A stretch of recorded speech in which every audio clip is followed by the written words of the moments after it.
तो सारे कंपाउंडर, क्योंकि हरामी आदमी थे, गुंडे आदमी थे, वो तो जो डॉक्टर के साथ में षड्यंत्र कर सकते हैं, जो डॉक्टर के सगे नहीं हो सके, वो मरीजों के सगे कहां से हो जाएंगे। तो डॉक्टर का भाई मोहनलाल महेंद्र है, उसने पवन दास के घर पे सन 2016 में गुंडे भेजे मारने के लिए, पवन दास को मारने के लिए गुंडे भेजे, और वो भी सारनामी गुंडे, बड़े बड़े कंपाउंडर। देशराज दिल्ली वाला जो श्यामली आश्रम संभालता है उत्तर प्रदेश का, देशराज वर्ल्ड कोऑर्डिनेटर, रामनिवास छावला दिल्ली वाला, बसंत सैनी जो सार नाम दे रहा है रोहतक में भक्तों को, बसंत सैनी, परवेश दिल्ली वाला, और भी 5-10 गुंडे पकड़ के लाए थे, अट्टे कटे 6-6 फुट के, हाथों में उनके बेसबॉल, और पवन दास के घर पे पवन दास को मारने के लिए आए। धोखे से बेचारे पवन दास को बुलवा लिया। पवन दास ने सोचा रहे अपने भगत भाई है, कोई दिक्कत नहीं, आ जाओ, बढ़िया खाना बनाएंगे, बढ़िया उनको खिलाएंगे। रास्ते में उनकी गाड़ी में बैठ गया पवन दास की, चलो भाई अपने घर पे। और पवन दास ने तो अपना भगत भाई समझ के उनके लिए साग सब्जी खरीदी रास्ते में,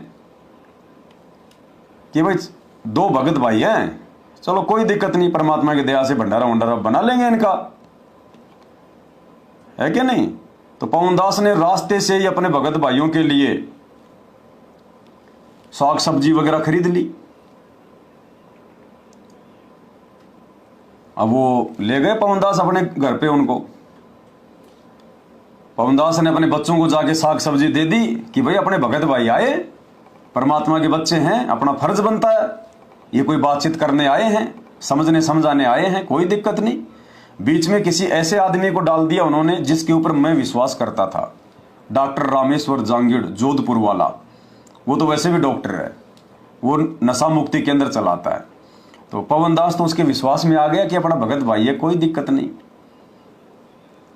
तो मैंने बच्चों को साग सब्जी दे दी, बच्चे लग गए कि भाई हमारे भगत भाई आए हैं और आश्रम से आए हैं, गुरुजी के परिवार वाले हैं, स्वारनामी भाई हैं, बैठ के फिर मालिक की ज्ञान चर्चा करेंगे, बढ़िया बढ़िया ये गुरुजी का ज्ञान बताएंगे, फटाफट इनको खाना खिलाओ, फिर बैठ के मालिक की चर्चा करेंगे। ये सोचकर बच्चे तो अपना रसोई में, दोनों बच्चे और भक्तमती अपनी रसोई में लग गए साग सब्जी काटने। दास उन 2 भगत भाइयों को लेके, उन 2 कंपाउंडरों को लेकर बराबर में जो कमरा था रसोई के, वहां बैठ गया। आपस में बातचीत होने लगी, बच्चों ने चाय बना दी, चाय लेके आए, 2016 की बात है, उस समय चाय पिया करते थे।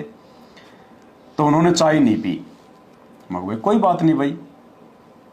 अब मैंने इतना भी दिमाग नहीं लगाया कि चाय नहीं पी रहे तो खाना कहां से खाएंगे, क्योंकि भगत तो सीधा साधा होता है, बेचारा भगत तो भोला होता है, भगत के मन में कोई दोष नहीं होता है, और जिसके मन में दोष होता है फिर वो भगत नहीं होता।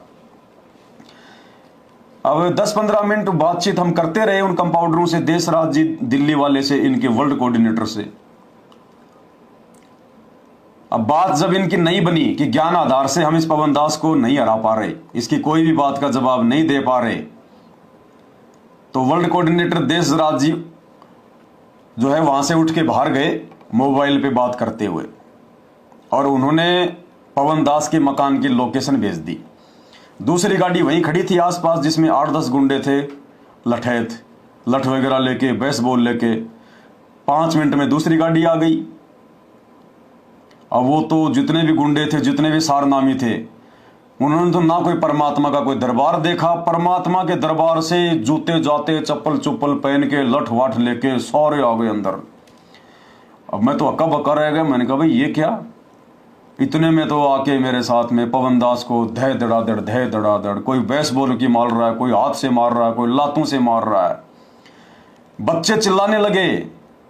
तो वर्ल्ड कोऑर्डिनेटर देशराज ने, जो श्यामली आश्रम संभालता है उत्तर प्रदेश का, उसने रसोई का गेट बंद कर दिया, तीनों बच्चों को अंदर धक्का मार के बंद किया, बोला अगर मुंह से आवाज आई तो जान से मार देंगे। ये उनके शब्द थे सारनामियों के जो आश्रम संभाल रहे हैं, अगर मुंह से आवाज आई तो जान से मार देंगे सबको यहीं पे। और जितना उन्होंने मारना था अपने हिसाब से। अब पवन दास तो बेचारा वैसे ही हाथ नहीं उठाता, चाहे कोई बच्चा ही क्यों ना मारे, क्योंकि मालिक का ज्ञान यही कहता कि बेटा अगर तू पहलवान है और अगर कोई छोटा बच्चा भी अगर तुझे गाली दे रहा है, तुझे मार पिटाई कर रहा है, तो तूने उसका सामना नहीं करना, बिल्कुल भी बालक समझ के। तो पवन दास तो वैसे भी हाथ नहीं उठाता। अब वहां तो 8-10 गुंडे 6-6 फुट के, पवन दास तो वैसे बेचारा कहां हाथ उठाए। अब पवन दास तो धरती पे पड़ा है यार, कोई लात मार रहा है, कोई पेट में, कोई कमर में, कोई बेसबॉल मार रहा है, कोई लकड़ी से मार रहा है। यानी अपने हिसाब से उन्होंने ये सोचा कि इसके हाथ पैर टूट गए, अब निकल लो यहां से। फिर वो 10-15 मिनट बाद में जब ढंग से उनके पसीने आ गए, तब वहां से वो मकान से निकल गए। एक वीडियो दिखा देता हूं मैं आप सभी भगत भाई बहनों को, जो नए भाई हैं शायद उनको नहीं पता इन बातों का, बड़े उनको गुमराह कर रखा है। भाई और बहनों, आने वाले समय में आपको पता चलेगा गुरुजी का परिवार, गुरुजी के बेटा बेटी, गुरुजी का भाई, गुरुजी के रिश्तेदार, ये बड़े बड़े सारनामी, ये कोऑर्डिनेटर, भाई और बहनों, ये राक्षस हैं, राक्षस। ये गुंडे हैं, गुंडे। मैं सरेआम कहता हूं, सरेआम। सोशल मीडिया पर 8 साल हो गई, इन्होंने जो मेरे साथ में करना था इन्होंने कर लिया। इन्होंने जान से मारने की पूरी कोशिशें कर ली, लेकिन ये पवन दास का बाल भी बांका नहीं कर पाए, बाल भी बांका।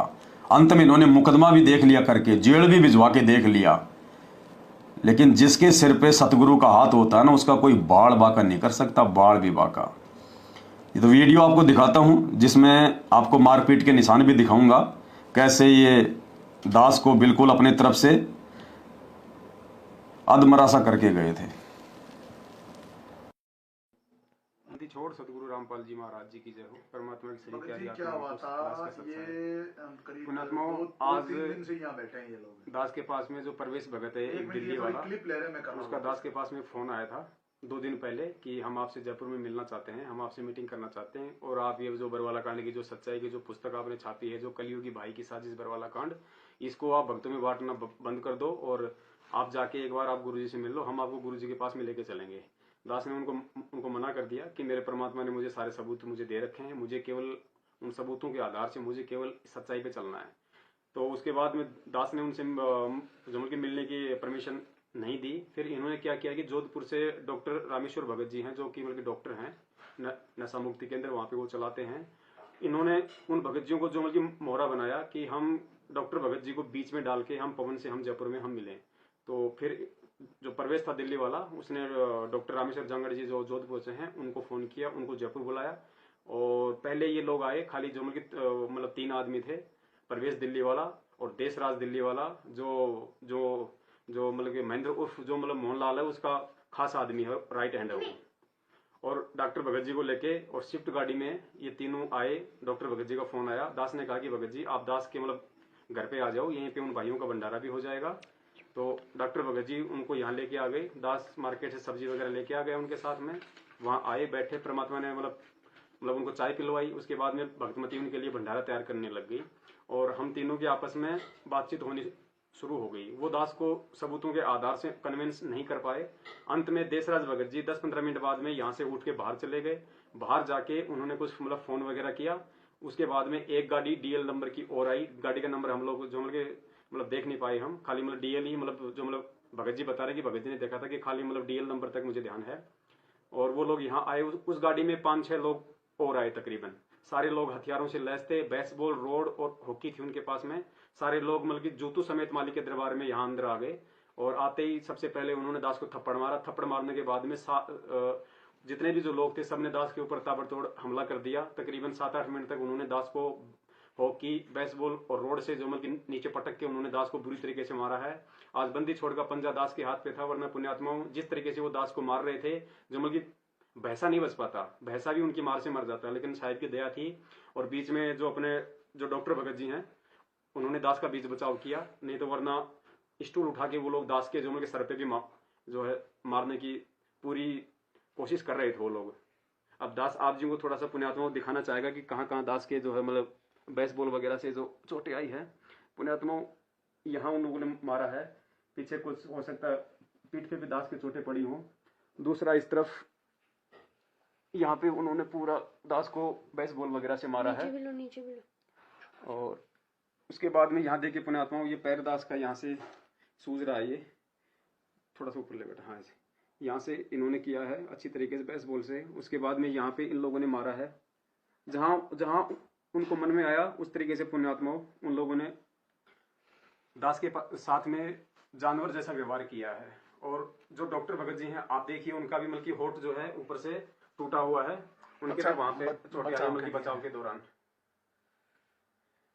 इधर लग गया पुण्यात्माओं, आप सभी मालिक की पुण्यात्माओं से दास की प्रार्थना है, ये सत्य का मार्ग है। हमें इस मनवस जो मैनेजमेंट है उसकी किसी भी प्रकार की गिदड़ भभकी से हमें बिल्कुल नहीं डरना है। परमात्मा का मार्ग सत्य का है पुण्यात्माओं, विश्वास रखना, यकीन रखना, अंत में जीत सत्य की होगी। सत्य को परेशानी से गुजरना पड़ता है, उसको कसौटियों से गुजरना पड़ता है। और जिन गद्दारों ने, जिन मनवस लोगों ने हमारे सतगुरुदेव जी को जेल में बैठा दिया, उनके साथ में गद्दारी कर दी, तो पुण्यात्मा आप और हमारे को कैसे वो लोग छोड़ेंगे। और इसका नमूना आप जी ने अच्छी तरीके से देख लिया है। परमात्मा दया करें, दास अभी थाने में जाके FIR करके आ गया है, क्योंकि इन लोगों ने भक्तमती को और दास के बच्चों को एक अलग से कमरे में जो कि बंद कर दिया था और उनको धमकी दी थी कि यदि आवाज निकाली तो हमारे से बुरा कोई नहीं होगा, जान से मार देंगे। उसके बाद में ये लोग दास के ऊपर हमला करने लगे। जब दास ने चिल्ला के अपने पड़ोसियों को आवाज लगाई तो पुण्यात्मा 10 मिनट बाद उसके बाद ये लोग यहाँ से निकले हैं। और दास अभी थाने में जाके डॉक्टर भगत जी के साथ में FIR करके आ गया है। सुबह दास का मेडिकल होगा, उसके बाद जैसे परमात्मा दया करें तो दास की सर्वसंगत से हाथ जोड़कर प्रार्थना है पुण्यात्माओं, ये सत्य का मार्ग है। आप ऐसी हरकतें इन लोगों की, वो सारनामी लोग थे वो जितने भी आए थे पुण्यात्माओं, आप इनकी हरकतों को देखो, आप इनके चाल चलन को देखो पुण्यात्माओं।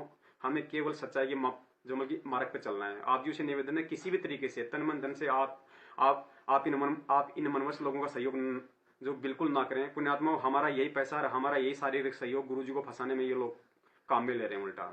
जैसे आपकी मर्जी, जैसे आपको परमात्मा प्रेरणा करें। दास परमात्मा कुत्ता है, कुत्ते का काम पुण्यात्मा केवल भौंकना है, संदेश देना है। दास सतगुरुदेव जी के आशीर्वाद से जब तक दास के प्राण है पुण्यात्मा, दास ही सत्य भक्ति मार्ग से बिल्कुल नहीं हटेगा। क्योंकि परमात्मा ने दास को समझा रखा है कि बेटा तुमने तो क्या कुर्बानियां दी है, तुम क्या कुर्बानियां दे सकते हो। पहले जो पुण्य आत्माएं थी, जो मंसूर जैसी थी, जो ईसा मसीह जैसे थे पुण्यात्मा, उनका तो शरीर का कतरा कतरा उन मनवश लोगों ने काट फेंका था, लेकिन उन्होंने कभी उन्होंने जो मतलब सत्य के साथ में रहे, झूठ के आगे कभी वो झुके नहीं। तो पुण्यात्मा हम तो असली बंदी छोड़ के बच्चे हैं और साक्षात परमात्मा ने अपनी शरण में लिया है। तो दया करें पुण्यात्मा, जैसा आप जी को प्रेरणा करें आप जी वैसा करें। सत साहिब जय वो बंदी छोड़ की। तो इन कंपाउंडरों ने मिलके बड़ी बेरहमी से मारा पीटा, पूरा प्रयास किया। इन्होंने अपनी छोटी सोच आधार से सोचा कि डॉक्टर को तो हॉस्पिटल में हमने बाहर कर दिया, डॉक्टर को तो हमने जेल भेज दिया, अब हमारा धंधा बढ़िया चलेगा। अब ये नया कंपाउंडर कौन खड़ा हो गया संगत में, डॉक्टर की पैरवी करने वाला, डॉक्टर के पक्ष में बोलने वाला, हमारे पाखंड की पोल खोलने वाला। तो इन्होंने पूरी कोशिश करी कि कोई भी हमारे खिलाफ मुंह ना खोले, कोई भी, और जो भी मुंह खोलेगा उसका हम यही हाल करेंगे। उसके बाद हम लोग जा जाकर संगत को ये सच्चाई बताने लगे, संगत को जा जाकर हम ये सच्चाई समझाने लगे, दूर दूर जाकर। एक बार हम लोग मध्य प्रदेश गए हुए थे यही सारी सच्चाई संगत को बताने के लिए कि किस प्रकार से आप लोगों को लूटा जा रहा है, आप लोगों का जीवन बर्बाद किया जा रहा है, आप लोगों की मर्यादाएं तोड़वाई जा चुकी हैं। समझ जाओ समय रहते, अन्यथा आने वाले समय में पछताने का भी मौका नहीं मिलेगा, पछताने का भी। तो मध्य प्रदेश में हम लोग गए हुए थे और मध्य प्रदेश में हम लोग संगत को बैठ के समझा रहे थे 2016 लास्ट में। मध्य प्रदेश का सबसे बड़े वाला कंपाउंडर विष्णु साहू, विष्णु तेली, शकल से गुंडा नजर आता है, 2 गाड़ियां भर के लेके आ गया तलवार से, लठों से, और वहां पे दास को जो है जानवरों की तरह मारने लगे। जहां मन में आया उन्होंने जो है लठ मारा। एक लठ तो बाल बाल बच गया, मेरे सिर पे नहीं लगा, नहीं तो ये बचे कुचे बाल भी सारे उड़ जाते उस समय। लेकिन मालिक के दिया वो लठ यहां ना लग के यहां लग गया। और फिर उन्होंने देखा आज मारना है इसको, एक गया दौड़ के, बोले मैं तलवार लेके आता हूं, तलवार। अब पवन दास ने सोचा पवन दास निकल ले, क्या तू तलवार का इंतजार कर रहा है? तलवार आई उससे पहले निकल ले यहां से। तो पवन दास तो मार के धक्का मुक्की वहां से निकल लिया मालिक के दया से। तो आपको दिखाता हूं वीडियो, वो रिकॉर्ड हो गया वहां पे, वो वीडियो मालिक के दया से रिकॉर्ड हो गया। जब मैं मार रहा हूँ उस दिन लगा कि गुरुजी क्या उस दिन मैंने बताना तो बिल्कुल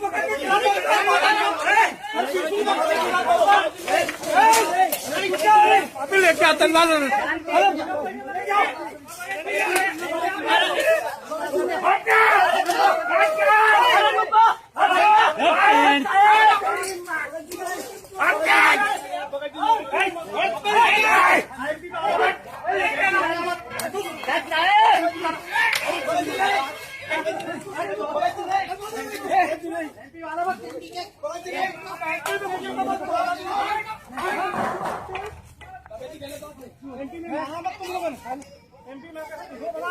तो भाई और बहनों, ये राक्षस हैं ये लोग, आप इनको भगत मत समझो। अभी आप नए नए जुड़े हो संत रामपाल जी से, आप लोगों को कुछ नहीं पता कितनी बड़ी ये गुंडा पार्टी है। संत रामपाल जी का परिवार, उनके बेटा बेटी, भाई बंधु रिश्तेदार, ये कितने बड़े ये बदमाश है, ये गुंडे हैं ये तो सतगुरु रामपाल जी भगवान का पंजा है जो ये दास इन मगरमच्छों से, आप संगत वाले भाई बहनों को जगाने के लिए इन मगरमच्छों की छाती पे बैठ के मूंग जो है वो दाल दल रहा है। तालाब में एक छोटी सी मछली मगरमच्छों के नाक पे बैठ के उनका जीना आराम कर रही है। ये मछली की औकात नहीं है, ये सतगुरु रामपाल जी भगवान की दया है जो परमात्मा ने इन मगरमच्छों की छाती पे बैठाकर इनको परेशान कर रखा है। इनका धंधा सफल नहीं हो पा रहा। ये गुरुदेव की विशेष रया। और गालियां तो क्या सुनाऊं आपको, माता बहनें भी लाइव देखती हैं। आप ये कहोगे कि भगत जी ये गालियां तो कोई शराब पीकर कोई गुंडे से गुंडा, मवाली से मवाली आदमी भी नहीं निकाल सकता। और ये भगत होके, सारनामी होके, गुरुजी का भाई होके, गुरुजी का भतीजा होकर ऐसी ऐसी मां बहन की गालियां, आप लोगों के कानों के पर्दे फट जाएंगे। तो ये बातें जब कुछ सत्सेवकों को पता चली, उन्होंने संगत को जगाना शुरू किया। ऑफर भी बहुत दिए गए, लेकिन भाई तुम्हारे ऑफर के आगे हम बिकने वाले नहीं हैं। तुम्हारे ऑफर से पहले परमात्मा ने हमें ज्ञान दे दिया।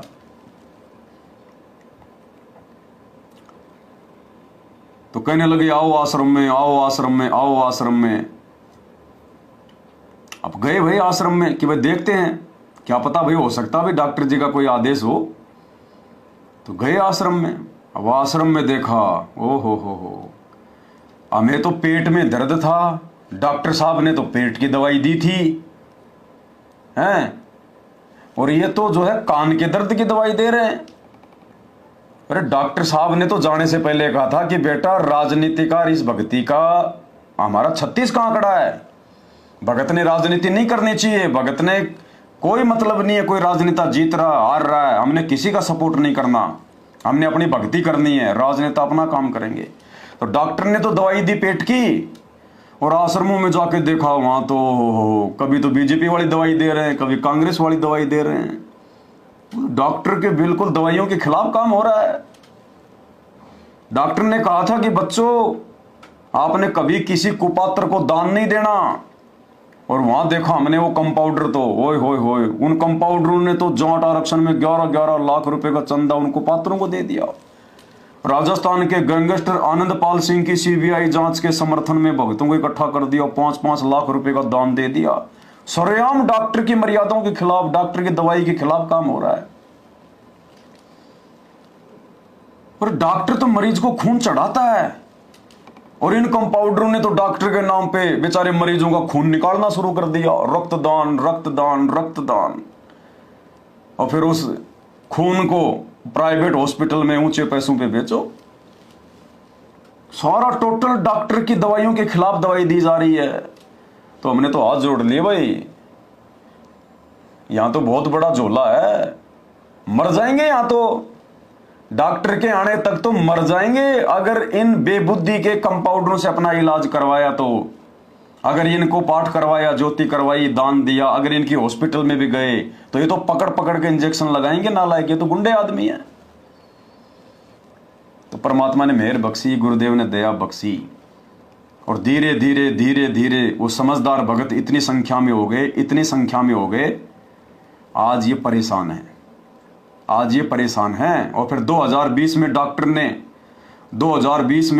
ने जेल से एक 9 पेज का लेटर भेजा और उसमें डॉक्टर ने बिल्कुल क्लियर कर दिया कि मेरा परिवार काल का दूत है, मेरा परिवार मुझे डॉक्टर नहीं मानता और जो मेरे सत्सेवक बच्चे हैं वो ज्ञान आधार से चल रहे हैं, वो सत्सेवक मुझे कबीर मानते हैं, मुझे वो कबीर मानते हैं और ये मेरे परिवार वाले, ये कंपाउंडर मुझे रामपाल मानते हैं। रामपाल मानने में और कबीर मानने में रात दिन का अंतर है। डॉक्टर ने हमारे को हिम्मत दे दी उस लेटर के माध्यम से कि बेटो मैं अंतर्यामी हूं और मैंने जो तुम्हें कहना था वो मैंने तुम्हें कह दिया इस लेटर में। तुम सत्सेवक मेरी जान हो, मेरी आत्मा हो, मेरे ज्ञान आधारी बच्चे हो, मैं सदा तुम्हारे साथ में रहूंगा। और अब लीला का दूसरा दौर चलेगा 2020 के बाद। मेरे से जबरदस्ती मेरे को आम व्यक्ति समझकर तुम्हारे प्रति जहर जो है बल्कि जहर उगलवाया जाएगा, तुम्हारे को गुरुद्रोही घोषित करवाया जाएगा, तुम्हारे खिलाफ पता नहीं ऑडियो निकलवाई जाएंगी, वीडियो निकलवाई जाएंगी। वो मेरी लीला का एक हिस्सा होगा, संगत की वो परीक्षा होगी। लेकिन मैंने तुम्हें ये लेटर पहले दे दिया कि आगे मैं जो मर्जी बोलूं तुम्हें उस बातों पे ध्यान नहीं देना, मेरी नजरों में तुम क्या हो मैंने इस लेटर में तुम्हें बता दिया। अब तुम हिम्मत रखना, ज्ञान आधार से चलना, अपनी भक्ति करना और जिस अज्ञान और पाखंड को जड़ से मिटाने के लिए मैं जेल में बैठा हूं, जिस कचरे को साफ करने के लिए मैं जेल में बैठा हूं, लीला कर रहा हूं, तुमने मेरा सहयोग करना है, तुमने हारना नहीं है, पीछे मुड़ के नहीं जाना। और फिर देखना आने वाला समय हमारा होगा। ये सारे के सारे कंपाउंडर ये बेमौत मरेंगे, ये छोड़ छोड़ भाग जाएंगे इन हॉस्पिटलों को। ये तो भाई और बहनों वो समय अब आ गया है। 2024 की शुरुआत हो चुकी है। 28 से पहले पहले ये नोट कर लो ये बातें आप। अभी तो आपत्तियों का दौर शुरू भी नहीं हुआ है। 4 साल 28 युग परिवर्तन का समय, क्योंकि मर्यादा किसी की है नहीं। बैटरी जितनी थी सब ने अपनी खर्च कर दी, मर्यादा सबकी टूटी हुई है, सब खंड बंड हैं। आने वाले समय में जब आपत्तियां आएंगी रात किसी को मिलेगी नहीं, विश्वास किसी का गुरुजी पे रहेगा नहीं और इस भक्ति को ऐसे तोड़ के तोड़ छोड़ के जाएंगे, तोड़ के तोड़। ये हॉस्पिटल ये तुम्हारे ये कंपाउंडर मिलेंगे नाइजीरिया हैं और तुम्हारे मरीज भाग जाएंगे अफ्रीका। कोई नहीं टिकेगा इन हॉस्पिटलों में, छोड़ छोड़ के भक्ति बैठ जाएंगे। केवल वही टिकेंगे जो सत्सेवक हैं, जो साध संगति से जुड़े हुए हैं। भाई और बहनों, हम सत्सेवकों को गाली खाने का कोई शौक नहीं है। ये लठ खाए हमने, ये कोई आज की बात नहीं है। 2016 में लठ मारे, मध्य प्रदेश गए वहां लठ मारे और ये तो खाली वीडियो जो है बन गए। इसके अलावा ना जाने कितनी बार साध संगतियों में इन्होंने भक्तों के साथ में मारपीट करी है। पुलिस वालों को पैसा दे दे के, पुलिस वालों को दारू पिला पिला के, दिल्ली की साध संगति में पुलिस वालों को दारू पिला के, पुलिस वालों को पैसा दे के गुरुजी का हलवा फैला दिया, गुरुजी की ज्योति फैला दी, पुस्तकों के ऊपर पैर लेके चढ़ रहे हैं, सत्सेवकों को मार रहे हैं, गाड़ी में पटक के थाने में ले जा रहे हैं, वहां मार रहे हैं। ये राक्षस हैं, राक्षस संत रामपाल जी के ये परिवार वाले। लेकिन भाई हमें बात समझ में आ गई, परमात्मा जो लीला कर रहा है वर्तमान में, अपने आप को छुपाकर एक आम व्यक्ति की तरह रिएक्ट करके, परमात्मा ने पहले हमारे को हिम्मत दी। जैसे कुम्हार अंदर से हाथ रख के ऊपर चोट मारता है कि मटका फूट ना जाए, तो वर्तमान में संत रामपाल जी सत्सेवकों को नीचे से सहारा दे रहे हैं और ऊपर से इन कंपाउंडरों के कहने पर, क्योंकि लीला चल रही है भगवान की, संगत की परीक्षा चल रही है, ऊपर से परमात्मा इनके कहने पर हमारे को हल्की हल्की चोट मार रहे हैं, गुरुद्रोही फलाना दिखना। और इन चोटों के माध्यम से परमात्मा हमें और ज्यादा मजबूत बना रहे हैं आने वाले समय के लिए। ये आने वाले समय में ना तो ये मैनेजमेंट रहेगा, ना ये गुरु जी के परिवार वाले रहेंगे। भाई और बहनों देख लेना, आधे तो इनमें मर जाएंगे, जैसे इन्होंने कुकर्म किए हैं परमात्मा के बच्चों के साथ में, आधे तो ये मर लेंगे ये, और भुगत भुगत के मर भी रहे हैं, और आधे ये भक्ति छोड़ के घर बैठ जाएंगे। भक्ति तो आज भी नहीं कर रही है, ये तो खाली संगत की आंखों पे काली पट्टी बंधी हुई है कि गुरुजी का परिवार भक्ति कर रहा है। गुरुजी का परिवार तो भक्ति की छींट भी नहीं है, उनको भक्ति के आसपास भी नहीं है। केवल संगत का पैसा आ रहा है, मोटा पैसा आ रहा है, इसलिए खोल खोल के आश्रम बैठे हैं। राजनेताओं के दल्ले बने हुए हैं, दल्ले। अपने आश्रम चला लें इनको संगत नहीं चलानी, इनको आश्रम चलाने हैं। और इन आश्रमों को चलाने के लिए, धनाना गांव वालों को खुश करने के लिए 50 लाख रुपए का धनाना गांव में इन्होंने बैडमिंटन का स्टेडियम बनवा दिया। तुम्हारे बाप दादा खेलेंगे आने वाले समय में? हैं? तुम्हारे बाप दादा खेलेंगे उनमें? अरे डॉक्टर साहब ने तो कहा था कि ताश भी नहीं खेलनी। कोई ताश खेल रहा है उसके साथ में बैठना भी नहीं है। संत रामपाल जी का तो ये नियम है कि जो भगत होगा वो भक्ति करेगा। ताश वालों के पास बैठ के तुझे क्या मिलेगा? उल्टी सीधी बातें मिलेंगी। ताश तक खेलने के लिए मना किया डॉक्टर ने, और तुमने उसी डॉक्टर की आड़ में और बेचारे उन मरीजों का पैसा ले लेके और तुमने 50 लाख रुपए का धनाना गांव में स्टेडियम खोल दिया है।